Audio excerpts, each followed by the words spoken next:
नमस्कार साथियों और विद्यार्थियों। इस वीडियो के अंतर्गत हम रोला छंद की परिभाषा, रोला छंद के कुछ उदाहरण एवं रोला छंद के संबंध में कुछ महत्वपूर्ण बातें पढ़ेंगे। तो आइए हम सबसे पहले परिभाषा को पढ़ते हैं। रोला छंद यह सममात्रिक छंद है। देखिए, अब सम और मात्रिक शब्द इसकी परिभाषा में क्यों आए इसको हम जान लेते हैं। मात्रिक हम इसलिए कह रहे हैं क्योंकि इसमें हम मात्राओं की गिनती करते हैं। देखिए, आपको ये ऊपर ही मात्राएं दिख रही हैं, इसमें मात्राओं की गिनती के कारण यह मात्रिक छंद है। सम इसलिए कह रहे हैं क्योंकि इसमें 4 चरण हैं। ये पहला चरण, ये दूसरा, ये तीसरा और ये चौथा। इसमें ये 4 चरण हैं और चारों चरणों में समान समान मात्राएं हैं, अर्थात सम में 24-24 मात्राएं, इसलिए इसमें सम शब्द आया है। यह सममात्रिक छंद है, अर्थात इसके चारों चरणों में 24-24 मात्राएं होती हैं। आगे इसमें 4 चरण या पाद होते हैं। ये चरण है, पहला चरण, दूसरा, तीसरा, चौथा, इसे हम पाद भी बोलते हैं। तो इसमें 4 चरण या पाद होती हैं। आगे प्रत्येक चरण में 11-13 की यति या विराम या पॉज से 24-24 मात्राएं होती हैं। देखिए, ये पहला चरण है। जब हम इसको गाएंगे तो इसमें 11 मात्रा बाद रुकेंगे, अर्थात यहाँ, ठीक है। इसको भी हम गाएंगे तो इसमें भी 11 मात्रा के बाद रुकेंगे। कहीं कहीं पर ऐसा होता है कि गाते समय स्वर को खींचकर स्वर के उतार चढ़ाव से यति को संतुलित या एडजस्ट कर लिया जाता है। तो देखिए, जो जग हित पर प्राण निछावर है कर पाता, जिनका तन है किसी लोक हित में लग जाता, चाहे वे तृण तरु खगमृग चाहे होवे नर, उसका ही है जन्म सफल है वही धन्यतर।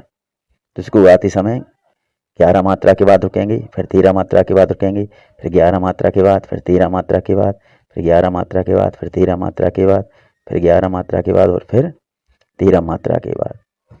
इस तरह इसमें 11-13 की यति से प्रत्येक चरण में 24-24 मात्राएं होती हैं।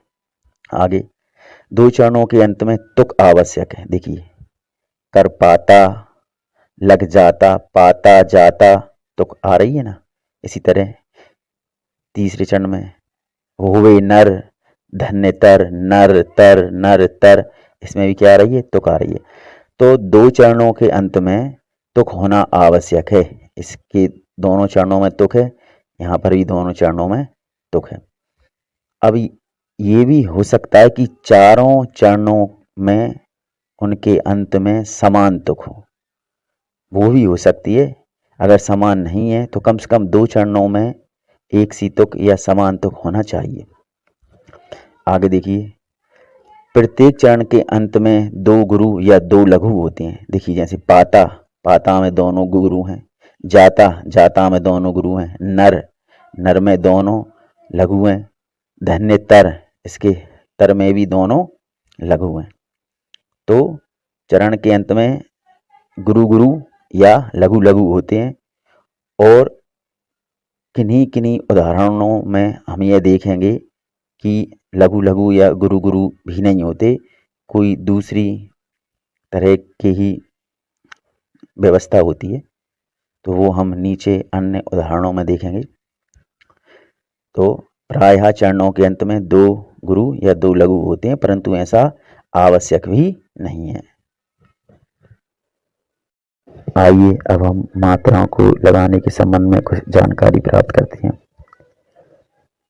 मात्राओं को लगाने या गिनने के संबंध में कई नियम होते हैं और उन सारे नियमों की चर्चा तो मैं यहाँ नहीं कर सकता, लेकिन कुछ महत्वपूर्ण नियम जरूर मैं आपको बता देना चाहता हूँ, ताकि आप रोला छंद को पढ़ते समय उसके उदाहरणों में से मात्राएं गिन सकें।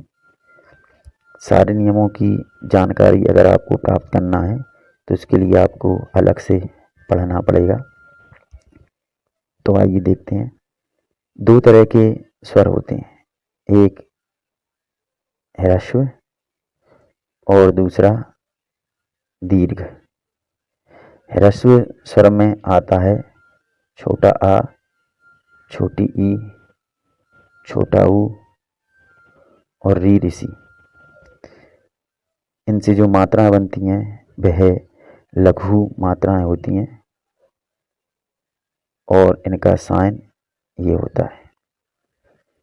दीर्घ स्वर में आते हैं इन चारों को छोड़कर बाकी के स्वर, जैसे बड़ा आ, बड़ी ई, बड़ा ऊ,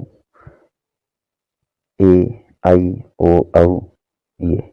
इसके अलावा अनुस्वर जैसे अम, विसर्ग जैसे आ आदि भी दीर्घ में आते हैं और इनसे जो मात्राएं बनती हैं वो होती हैं गुरु मात्राएं और इनके लिए ये साइन होता है एस के आकार का। हालांकि ये एस नहीं होता लेकिन एस के आकार का होता है। इसके अलावा संयुक्त अक्षर से भी गुरु बनते हैं, जैसे ये हमारे इस उदाहरण में आया एक शब्द धन्यतर। धन्यतर में आधा ना और या संयुक्त अक्षर है। नियम यह है कि संयुक्त अक्षर के पहले जो अक्षर आता है, जैसे इसमें आया है धा, तो उस अक्षर को गुरु माना जाता है।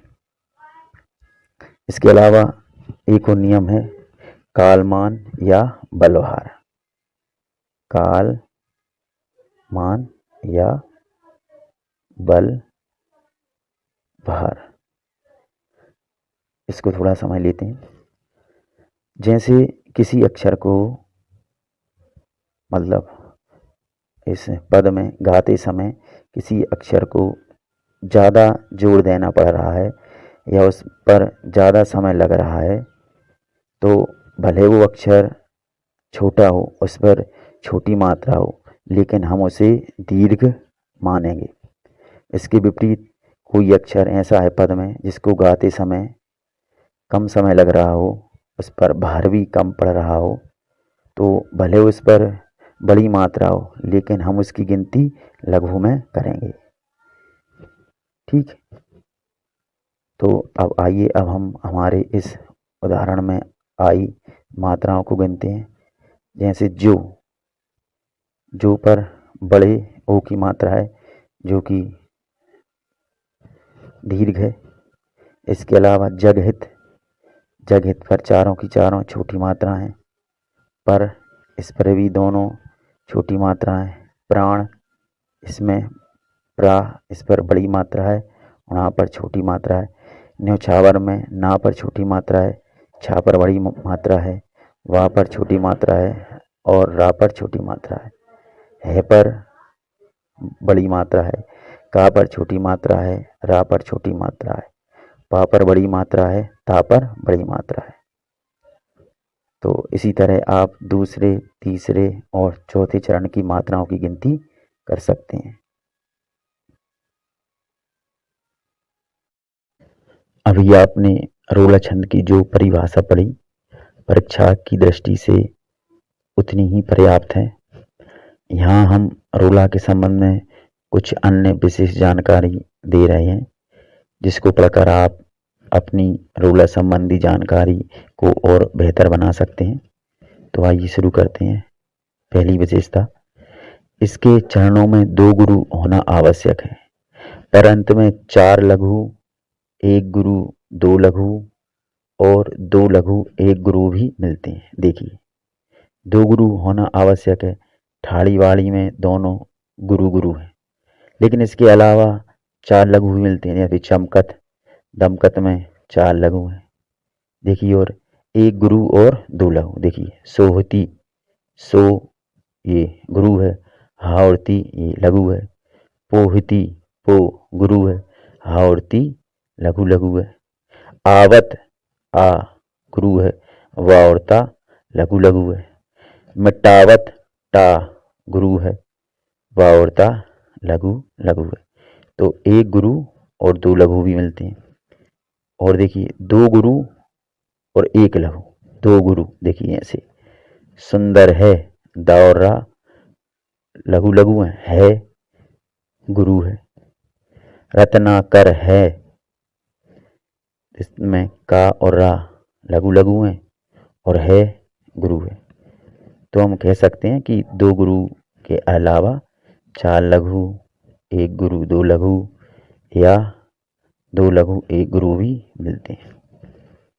अगली विशेषता, इस छंद में सो ठा की भांति पहले और तीसरे चरण में तुक नहीं मिलती। पहले ये पहला, दूसरा, तीसरा और ये चौथा।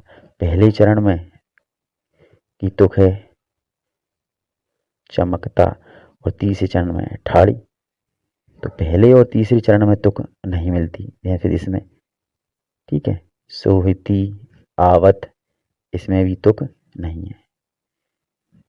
लेकिन कई अन्य उदाहरणों से यह पता चलता है कि चारों चरणों की तुक समान हो सकती है। देखिए इस उदाहरण में चारों चरणों में तुक समान है, सुनो सुनो सुनो सुनो। तो यह जरूरी नहीं है कि चारों की समान हो, लेकिन समान हो भी सकती है। पहले और दूसरे की तो समान होगी ही तुक, तीसरे और चौथे की समान तुक होगी और चारों की भी समान हो सकती है। इस तरह हमारा अरोला छंद पूरा हुआ। आप जो भी उदाहरण याद करें उसका अर्थ आदि अच्छी तरह से समझ लें, ताकि आपको अरोला छंद लंबे समय तक याद रहे और आप उसे भूलें ना। अंत में आप सभी का धन्यवाद। जय हिंद।